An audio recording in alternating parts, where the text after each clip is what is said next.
Yeah, hey guys, Brad here again for development update second video. So in this one, I'm going to talk about dates a little more, specifically how we can see date comparisons on these metrics and show a histogram. All right, so to begin with, let's jump. So we'll do that here on this front end website, but we have to start with the query. Okay, so I'm going to add a date aggregation.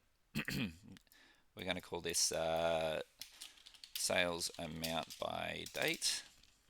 I'm going to choose the amount. Oh, okay, it has to be a date field, so the period from, so that's the sale date. We're going to choose an amount and we're going to choose sum. Okay, so it's going to get us the total sale value. All right, so we can see that there, that looks about right. Okay, so jumping over here, so I've got a little container here. I'm going to add a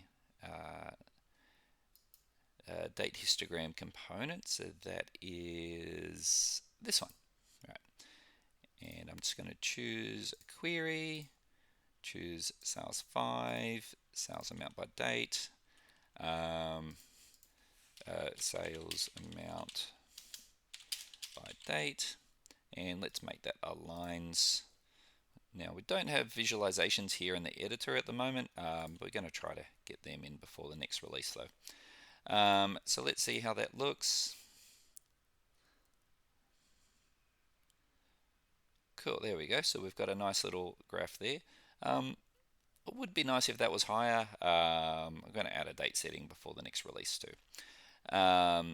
Cool, okay. So the next thing we want is to show uh, these values relative to previous periods. Okay, so to do that, super easy. We just go into the component settings and down here where we have date comparison, I'm just going to choose. So you've got 4 options here. Previous date interval is the easiest one. And then we've got these 3, corresponding dates previous year, quarter, and month. Now I'll run through what they all do in just a moment, but let's just get that up and running. You can see that showing there. And this one is there. And you see there's a little problem down here. This isn't resetting when I change the component, but that'll be fixed before the next release. Cool, so let's save that. Jump over here to dashboard. And there we go. So that's giving us a 7% decrease from 54. All right. So now let's talk about those 4 modes that we showed a moment ago. So let's just have a look at them again. Right. So previous date interval, let's talk about that one. So what this is doing, previous date interval says the main date interval we're looking at is the last 3 months. To calculate the previous period, it just goes 3 months prior to the start. Okay, so so let's see if I can get on screen here. Okay, so if that's the reporting period, right, then we're just going to go like that. If that's 3 months, then we're going to take that 3 month period as the comparison period. Now, if I do corresponding dates previous year, let's just do that on average sale amount. Let's do this one as well.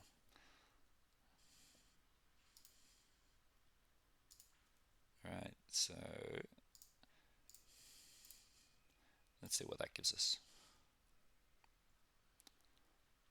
All right, oof, that's looking great, up 5,000%.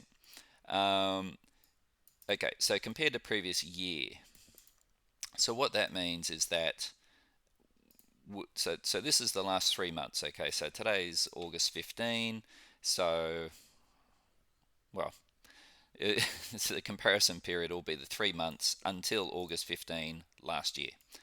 Okay. Now, if we look at one of these other options, okay, so corresponding dates previous quarter. Okay, well, that's the same again, except it goes back 3 months, right? Because that's back 1 quarter.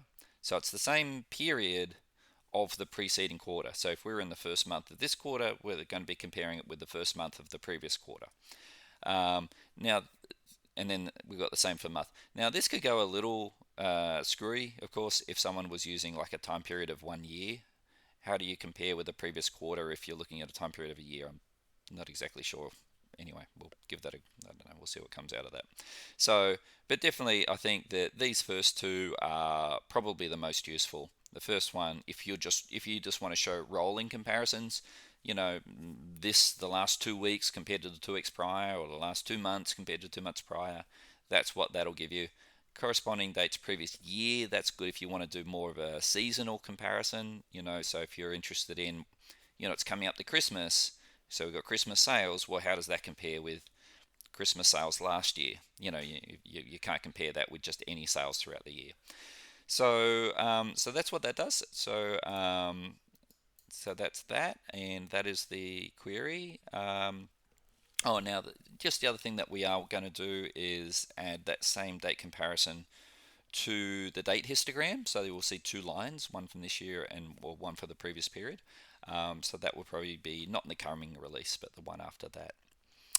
Okay, cool. Okay, I hope that's helpful. I hope you like these new features, and I think I have one more update to do. See ya.